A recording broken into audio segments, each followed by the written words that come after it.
Ici, on est à Gewerschwir, à l'endroit qu'on appelle le Gensbrunnen, la fontaine de l'oie. Là où on emmenait les oies pour boire quand les dames les nourrissaient la nuit. La journée, ils étaient gardés par un gardien d'oie qui s'appelle le Ganser, qui gardait les oies ici.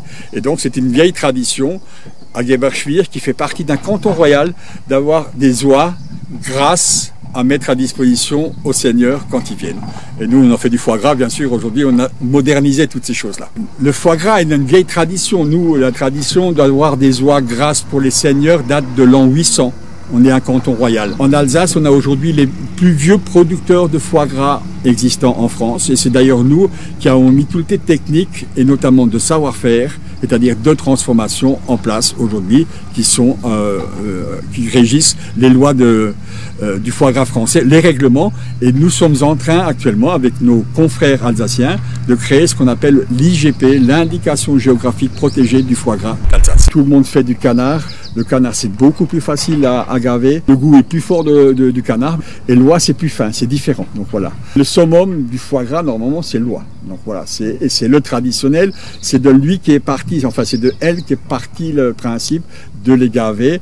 Et le seul qui a pu suivre dans le régime, c'est le canard qui peut faire grossir aussi son foie pour du carburant. Voilà, c'est tout un art. On les prépare au gavage, c'est-à-dire pendant une semaine, on leur donne à manger. Et pendant une autre semaine, on leur donne rien à manger. Et la troisième semaine, elles partent plus du manger, elles mangent tant qu'elles peuvent.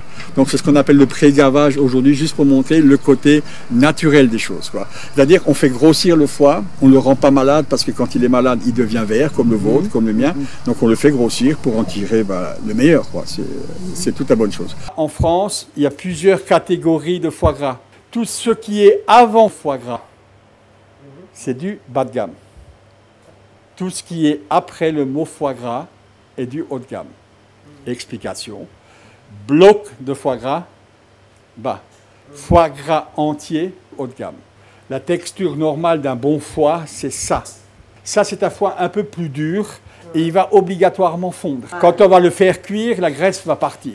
Foie gras frais, le plus frais possible et souple. Ici, les petits artisans comme nous, on ne fait pas du bloc de foie gras. Le bloc de foie gras, c'est donc toutes les cochonneries et les pas bons foies qu'on mélange et on met 10-15% d'eau. Ça fait mixture, mayonnaise, ce que vous voulez. Donc ici, les petits artisans, on fait pratiquement que ce qu'on appelle du foie gras entier. Donc c'est très important de le savoir parce qu'il ne faut pas casser beaucoup.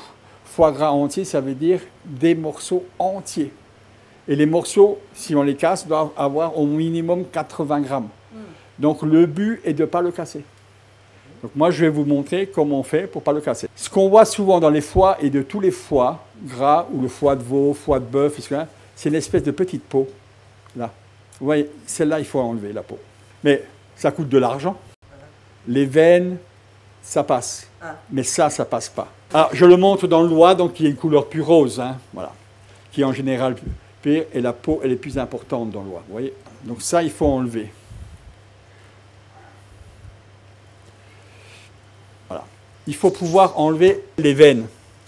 Vous voyez qu'il y a une veine qui part là, une qui va partir ici et une qui part de l'autre côté. Donc vous comprenez que quand vous avez un foie qui est souple, ça va mieux que quand c'est un foie qui est dur. Le couteau, c'est pour aider à tirer derrière.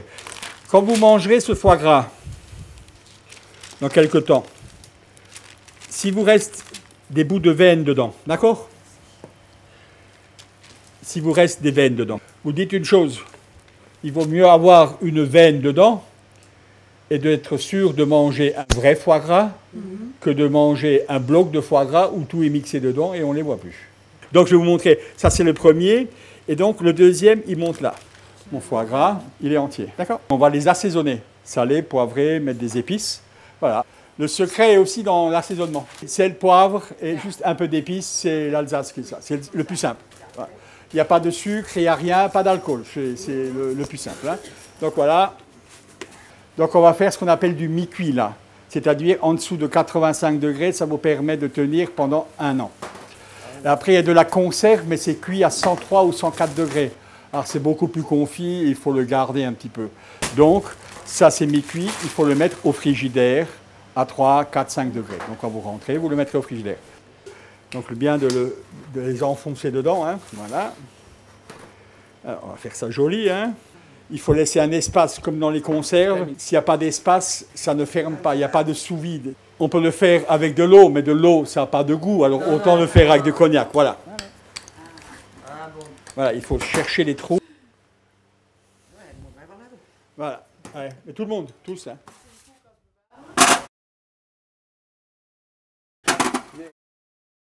Alors, je fais ça, mesure de sécurité pour que ce soit fermé déjà.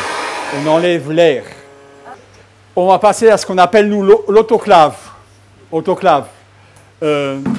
Pour cuire, cuisson. Donc, c'est une grosse cocotte minute. On attend et on va marquer les températures, ici, comme dans le camion. Ah, ça. Allez.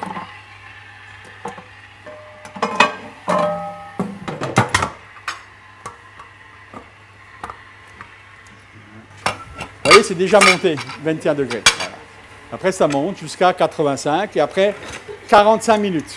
Ça, c'est mi-cuit. Pourquoi on dit mi-cuit? Parce que ce n'est pas comme une conserve cuit à 103 degrés, c'est cuit en dessous de 100 degrés. Okay. Et aujourd'hui, la tendance, elle est de faire ce qu'on appelle à basse température. Vous avez entendu déjà? Donc, c'est-à-dire en dessous de 65, mais beaucoup plus longtemps. L'oie, c'est rouge avec la rose. Le canard, il est jaune. Le canois, c'est notre spécialité. Canard et oie, on a un brevet sur le foie gras. Après, c'est un sucré salé, donc c'est du raisin avec du lois. Et le dernier, c'est du canard fumé.